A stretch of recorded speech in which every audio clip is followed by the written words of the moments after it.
అర్థములకు అర్థమైనంత. డబ్బులు ఎవరికి ఊరికే రాదు. దాన్ని మార్చుకుందాం. విలువైనది, అమూల్యమైనది ఎవరికి ఊరికే రాదు. నా వెనుకలు చెప్పండి. విలువైనది, అమూల్యమైనది, ఘనమైనది ఎవరికి ఊరికే రాదు. మరి ఎట్లొస్తుంది? ఎట్లొస్తుందండి? ప్రసవ వేదన ద్వారా వస్తుంది. ఒకటి ఫ్లూక్లో జరుగుతుందంటే మీరు అనుకోవచ్చు, కొంతమంది అనుకుంటారు అదేంటండి ఆత్మలు వచ్చేస్తాయి ఈజీగానే. గలతీయుల రాసిన పత్రిక 4:19 పౌలు భక్తుడు ఆత్మీయ తండ్రిగా ఒక మాట అంటాడు. గెలషియన్స్ 4:19, క్రీస్తు రూపము మీలో ఏర్పడినంత వరకు నా పిల్లలారా, మీ అందు క్రీస్తు రూపం ఏర్పడు వరకు మీ విషయమై మరలా నాకు ప్రసవ వేదన కలుగుతున్నది. ఏం వేదన అండి? ప్రసవ వేదన.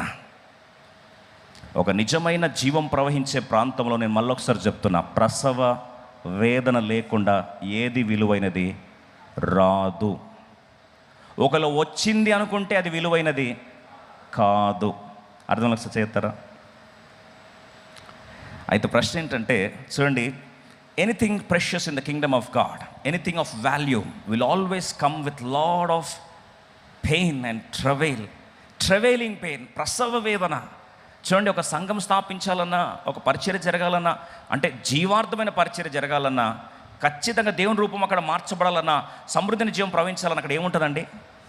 చాలా ప్రసవ వేదన ఉంటుంది. There will lot of birth pangs. If you have a vision, ఈ vision will come with lot of travail. ఒక దర్శనం ఎంతో ప్రసవ వేదనతో బయటకు వస్తుంది. It comes with lot of groaning. అరే ప్రకృతి కూడా తెలుసండి, దేవుని రాకడ కొరకు అది ఏం చేస్తుందంట? ప్రసవ వేదంతో మూలుగుతుందంట. It's a law of nature, law of God.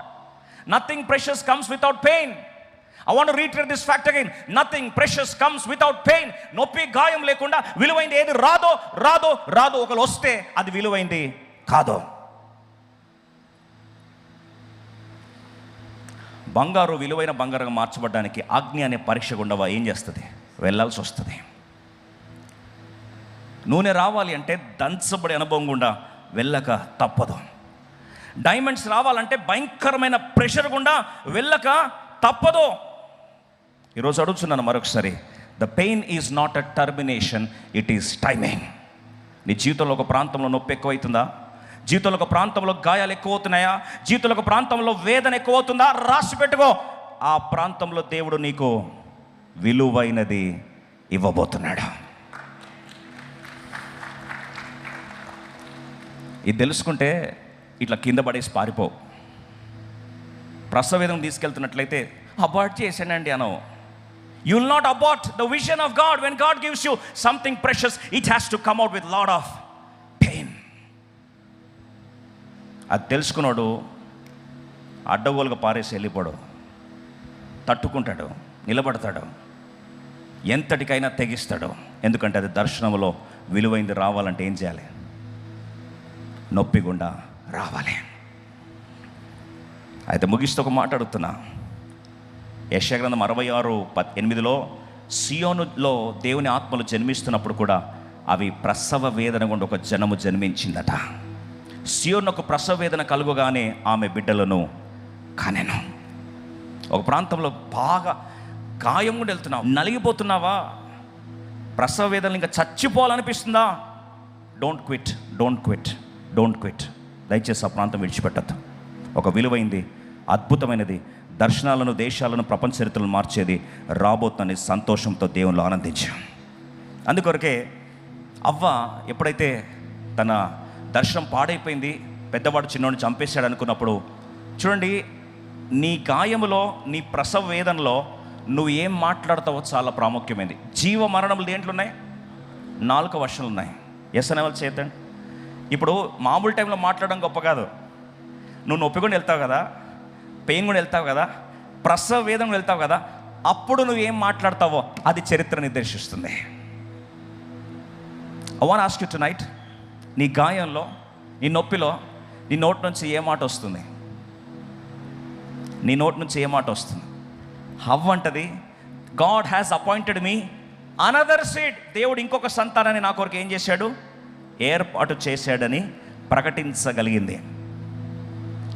హాగరు ఒకరోజు గాయపడిపోయి వదిలేసి వెళ్ళిపోదామని, I want to quit this calling అని చెప్పి గాయపరచబడి యజమానురాలు పెట్టే టార్చర్ తట్టుకోలేక తన విలువను కోల్పోయి అడ్డగోలుగా పారేసి వెళ్ళిపోతూ తెలియని ప్రపంచంలోకి చివరికి ఆల్మోస్ట్ ఐగుప్తు దేశానికి దగ్గరికి వెళ్ళిపోతున్న సందర్భంలో యెహోవా దూత తన ప్రత్యక్షమై, హాగరు నీకేం వచ్చిందమ్మా, ఎటు వెళ్తున్నావమ్మా, ఎవరి నుంచి వచ్చావమ్మా అని చెప్పి అడిగినప్పుడు అన్ని బాధలు చెప్పుకుంది దేవునికి. అప్పుడు ప్రభు అన్నాడు, నీ గర్భంలో విలువైనడు ఉన్నాడు నీకు తెలుసా అని. నీ గర్భంలో దర్శనం ఉంది తెలుసా, దర్శనాన్ని పారేద్దాం అనుకుంటున్నావా అని. నాకేం దర్శనం ఉంది, నా గర్భంలో ఏం విలువైంది ఉంది అంటే ప్రభు అన్నాడు, ఆ దర్శనం పేరు చెప్తున్నా, జాగ్రత్త విను, ప్రాఫెసీ చెప్తున్నా.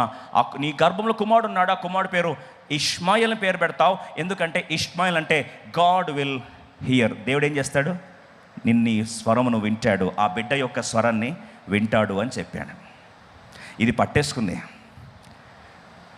ఆ గాయంలో దేవుని దూషించి, ఇలాంటి దేవుడా, ఇలాంటి నా జీవితాన్ని బగ్గు చేస్తాడా, పాడు చేస్తాడా అని చెప్పి గాయంతో వెళ్ళిపోతున్నామే. నోరు మాట్లాడలే, డైరెక్ట్గా తట్టుకొని మళ్ళీ బ్యాక్ వచ్చింది. తర్వాత మళ్ళీ అదే ప్రెషర్. ఈసారి దేవుడు అన్నాడు పంపించేశాను. ఆమెను పంపించేసరికి అరణ్యంలోకి వెళ్ళిపోతుంది, అగమ్య గోచరమైన అరణ్యంలోకి. అక్కడ ఆ బిడ్డ ఏడుస్తున్నాడు, వాటర్ బాటిల్ అయిపోయింది, క్యారియర్ బాక్స్ అయిపోయింది.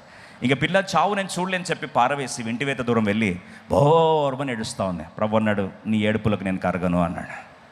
మరి ఎవరు ఏడవాలి, నీకు ఆల్రెడీ చెప్పాను, నీకు చెప్పాను, ఇష్మాయిల్ పేరు పెట్టావు కదా. ఏందో చూడండి, ఆ పిల్లవాడు పసివాడు వెంటనే ఏం చేస్తున్నాడంట, యెహోవాకు మొర్రపెట్టం ఆరంభించా. ప్రభు అంటాడు, నేను పసివాని యొక్క మొర్రను విన్నాను. అంతే, అరణ్యంలో నీరు వచ్చాయి, నీటి బూగ్గా నుంచి 12 రాజ్యాలు వచ్చాయి, 12 నేషన్స్. ఈరోజు 12 రాజ్యాలు. ఈరోజు మనం పెట్రోల్ బంకుల కొరకు క్యూలు నిలబడుతున్నాం కదా, గ్యాస్ నూనె కొరకు క్యూలు నిలబడుతున్నాం కదా. విస్తారంగా సమృద్ధిని ఈ ప్రపంచానికి పరిచయం చేసే 12 రాజ్యాలు చరిత్ర మార్చబడ్డాయి. What you speak in your pain will dictate the destiny of generations.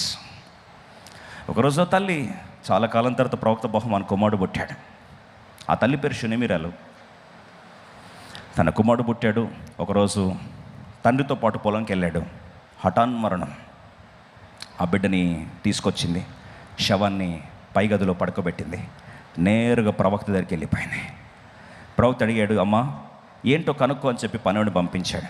2 రాజులు 4:26. ఆమె 4 ఏం చెప్తుంది చూడండి. ఆమె గాయంలో చచ్చిపోయిన కుమారుడు ఆశలు సమాధైపోయి బరువు మోసుకోలేనంత ఆయాసాన్ని, ఆవేదనను దిగమింగి తన హృదయంలో దాచుకొని ఆ సందర్భంలో తన నోరేం మాట్లాడుతుందో చూద్దాం ఒక్కసారి. ఇక్కడే కదా నీ ప్రసవ వేదనలో నీ మాట జీవాన్ని శాసిస్తుంది. In your travail this is where you prophesy the generations and nations. రండి చూడడం అందరం కలిసి 2 రాజులు 4వ అధ్యాయం 26వ వచనం 26వ వచనం. దయచేసి అందరం కలిసి చదువుకొని ముగిస్తాం. నీవు ఆమెను ఎదుర్కొనుటకు పరుగున పోయి, నీవును నీ పెరిమిటియు నీ బిడ్డయు సుఖముగా ఉన్నారా అని అడుగుమని తన పనివాడైన గెహజీతో చెప్పి పంపెను. అందుకు ఆమె, సుఖముగా ఉన్నాము. ఇంగ్లీష్లో, is all well with you, with your husband, with your son and with your family. అంతా బాగుందా అంటే ఆమంటది, అంతా బాగుంది. All is well. ఆలోచించండి, గుప్పెడంత గాయాన్ని గుండెలో దాచుకొని తన కుమారుడు యొక్క విగత జీవి యొక్క శ్మశానంలోకి తీసుకువెళ్లాల్సిన పరిస్థితి, పార్థివ దేహాన్ని ఇంట్లో పారేసి వాగ్దానాలు భూస్థాపితమైపోయే సన్నివేశం, తన కుటుంబ భవిష్యత్తు కుప్పగూలిపోయి, ఏదైతే తను భయపడుతూ జరగొద్దనుకుందో అదే జరిగిపోయి, ఇలాంటి బాధపడుతూ బరువు మోసుకుంటూ వస్తే ఆమె నోటి నుంచి వస్తున్న మాట ఏంటంటే, అంతా సుఖముగా ఉందా అని అడిగితే, ఎస్, ఆల్ ఈజ్ వెల్. అంటే మరణించలేదని చెప్పట్లేదు, వాస్తవాన్ని చెప్పింది. కానీ విశ్వాసము దాన్ని ఓవర్ రూల్ చేస్తూ తన మాట ఏం చేస్తుందంటే ఆజ్ఞాపిస్తుంది. దేవుడు సమస్తము సమకూడి నా మేలుకే చేయబోతున్నాడు. Faith decrees future over failure. ఏ రీతిగా అయితే ఆ మాట చెప్పడం ఆరంభించిందో, ఎంత దమ్ముండాలన్న మాట చెప్పడానికి. All is well. ఈరోజు అడుగుతున్నా, నీ గాయం ఆశలు సమాధైపోతూ ప్రసవ వేదన గుండా వెళ్తూ ఉంటే, నా టైం దగ్గర వచ్చింది అని నమ్మిన వాడే చెప్తాడు. ఏమని తెలుసా? All is well. అంతా బాగుందా, అంత మేలుకే జరుగుతుందా అంటే ఏం చెప్తావు అండి? ఏ మేలుగా అండి అని స్టోరీ స్టార్ట్ చేయొద్దు. ఏమనాలి? అంతా నా బిగ్గర చెప్తారా? అంతా నా మేలకే, అంతా నా మేలకే, అంతా నా మేలకే. భర్త తృణీకరించాడు ఒక ఆవిడని, 2 భార్యలు. పెద్ద భార్య లేయ తృణీకరించబడింది, ప్రేమ కోల్పోయింది. బిడ్డ పుట్టేసరికి ప్రసవ వేదనలో ఒక మాట అనింది. ఇన్ని రోజులు నేను ప్రశ్నించాను, ఇన్ని రోజులు బాధపడుతూ వచ్చాను, ఇన్ని రోజులు ఏంటి నా బ్రతుకని ఎంతగానో బాధపడుతూ వచ్చాను. ఆదికాండం 29:35 అంటది, ఇప్పుడు నేను క్వశ్చన్లు అడగను, ఇప్పుడు దేవుని ఏం చేస్తాను? స్తుతిస్తాను. In my pain I want to praise God. నా గాయంలో దేవుని ఏం చేస్తా? నా గాయంలో దేవుని ఏం చేస్తా? ఆరాధిస్తా. 35వ వచనం, కానీ ఈసారి యెహోవాను స్తుతించేదని అనుకొని యూదాను పేరు పెట్టను. ఇప్పుడు నా గాయంలో నేను దేవుని ఏం చేస్తా? చెప్పండి. దేవుని ఏం చేస్తా? స్తుతిస్తా. నా నోరు దేవుని ప్రశ్నించదు, ఎందుకు ఇలా జరిగిందని బాధపడదు, కన్నీడు గారుస్తూ మరణాన్ని ప్రకటించదు, కానీ నా నోరు జీవాన్ని మాత్రమే ప్రకటిస్తుంది. యెహోవా చేత విమోచించబడిన వారు అలాగో సెలవిస్తారన్నట్లుగా యెహోవాను ఈసారి నేను చేస్తాను, స్తుతిస్తానని చెప్పి యూదాని పేరు పెట్టింది. అంతే. చరిత్ర ప్రస్థానంలో రాజులను ప్రవేశపెట్టిన యూదా గోత్రపు కొత్త సింహమైన యేసుప్రభుని లోకానికి పరిచయం చేసిన అద్భుతమైన అనుభవం ఎవరికైనా ఉందంటే ఒకే ఒక గోత్రం, అదే యూదా గోత్రం. ఈరోజు నీ గాయంలో నువ్వు చరిత్రను ముగించుకోవచ్చు, లేదా అదే గాయంలో ప్రవచన రీతిగా ఆల్ ఈజ్ వెల్, అంతా నా మేలుకే అని దేవుని ఏం చేయొచ్చు? స్తుతించవచ్చు. చాలా కాలం తర్వాత జకరియా ఎలిజబెత్ల దాంపత్య జీవితంలో ఎన్నో ప్రార్థనల తర్వాత దేవుడు కుమారుని ఇచ్చాడు. ఈ సందర్భంలో భర్త మూగపోయాడు. ఎప్పుడైతే కుమారుడు పుట్టాడో ఆ కుమారుడికి పేరు పెట్టాలి. 8 days అవుతుంది. యూదా సాంప్రదాయం ప్రకారం 8వ దినం నామకరణం చేస్తారు. నామకరణం చేయడానికి వచ్చేసరికి లూకాసు వార్త 1:59 బంధువులందరూ వచ్చేసి ఏం పేరు పెడదామని ట్రెడిషన్, సాంప్రదాయము, కుటుంబ ఒత్తిడి, వీళ్ళందరూ వచ్చి ఐడియాలు ఇచ్చారంట. ఏమని తెలుసా? తండ్రి పేరు జకరియా కాబట్టి కొడుకు కూడా ఏం పేరు పెడదాం? జూనియర్ జకరియా అని పెడదాం అన్నారంట. ఏమన్నారండి? జూనియర్ జకరియా అని పెడదాం అన్నారంట. అనేసరికి ప్రవక్తిని ప్రసవ వేదనలో నుండి మాట్లాడుతున్న ఆ ఎలిజబెత్ ఒక మాట అన్నారు తెలుసా? ఏది పెడతారో మీరు పెట్టుకోండి, ఆల్రెడీ గాయంలో ఉందని చెప్పలే. ఏమని చూడండి, లూకాసు వార్త 1:60 160 నెక్స్ట్ వచనం ఆమె అంటున్న మాట చూడండి. లూక్ 1:60 ఏమంటుంది చూడండి. తల్లి అలాగు వద్దో వానికి యోహాను పేరు పెట్టవాలని. ఏం పేరు పెట్టాలి? జాన్ అంటే గాడ్ ఈజ్ గ్రేషియస్, ప్రభువు కృపగలవాడు. నా బిడ్డ కృపను ప్రకటించాలి, నా బిడ్డ కృపకు మూర్తిమంతంగా ఉండాలి, కృపకు ఒక మెసెంజర్, అడ్వాన్సర్, ఒక అంబాసిడర్గా ఉండాలి అని చెప్పి ప్రకటించింది. అంతే. వెంటనే అన్నారు, అట్లాంటి పేరు మన ఇంట్లో కాందాన్లో ఎక్కడ లేదు కదమ్మా, నీ ఫ్యామిలీ ప్రెషర్తో ఏదో బెండ్ చేయబోతే వాళ్ళు అన్నారు, వెళ్ళి ఆయన అడగండి అని. ఆయన మూగపోయాడు కదా అని ఆయనకు స్లేట్ తీసుకెళ్లారు. స్లేట్ పట్టుకొని జకరియా రాస్తున్నాడు. ఏం పేరు రాస్తారని చూశారు. అక్కడ రాస్తున్నాడు యోహాను. అంటే ఏంటి? దేవుడు కృపగల వాడు. అందరూ షాక్ అయిపోయారు. భార్య భర్త ఇద్దరు ఎంత పర్ఫెక్ట్ స్పిరిట్ అలైన్మెంట్లో ప్రాఫిటిక్గా వారి గాయాన్ని, వారి వేదన్ని, ప్రసవ వేదన్ని, వారి మూగ జీవితాన్ని ఒక్క మాటతో వారు దేవుని కనపరిచారు. దేవుడు కృపగల వాడు. ఈరోజు అడుగుతున్నా, what are you titling your travel? నీ గాయాన్ని నువ్వు ఏమని మాట్లాడుతున్నా? నీ గాయంలో నువ్వు వేదన గాయంలో తట్టుకోలేక అదే లే అంత బాగా చెప్తే రాహేల్ అంటది బిడ్డ పుట్టేసరికి వీడిని బెనోని అని పెట్టండి, వీడు శోకపుత్రుడు అని చెప్పేసింది. ఆమె గాయంలో ఆమె చచ్చిపోతుంటే కుమారుడు ఏం చేసింది? శోకపుత్రుడిని పెడితే భర్త జోక్యం చేసుకోకపోతే శోకమే మిగిలేదు ఆ కుమారుడికి. భర్త జోక్యం చేసుకొని బెంజమిన్ అని పేరేం చేశాడు? మార్చేశాడు. 5 అంతల కృపకు కుమారుడి పాత్రగా చేశాడు. ఇంకొక తల్లి వేదనలో బిడ్డ పుట్టేసరికి జాబేజ్ వేదన కుమారుడు అని చెప్పి పెట్టేసింది.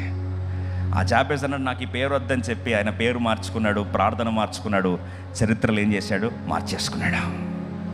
ఈ రాత్రి ముగిస్తూ అడుగుతున్నా, నీ గాయంలో, నీ నొప్పిలో, నీ వేదనలో ఒక మాట మర్చిపోకు. Everything precious has to come under pressure. Everything precious is processed through pressure. Everything eternal is formed through travail. Everything glorious has to come through pain. ఈరోజు ఒక గాయం గుండా వెళ్తున్నావా, ఒక వేదన వెళ్తున్నావా, రాసి పెట్టుకో. నీ సమయం దగ్గరకు వచ్చింది. ఆ సమయం దగ్గర వచ్చి గుర్తిస్తే నువ్వు నీ నోటి నుంచి వచ్చే మాట ప్రవచన రీతిగా, దేవుని స్తుతించే నోటిగా, చరిత్రలు శాసించే బిడ్డలుగా మన కుటుంబాలను దేవుడు దీవించును గాక. తలలు వంచుదాం, ప్రభు శరీరం తాకుదాం. Let's bow down our heads. It's time to dedicate ourselves once again as we travail. మాతృమూర్తి యొక్క ఆత్మ ఈరోజు మేల్కొల్పబడాలి.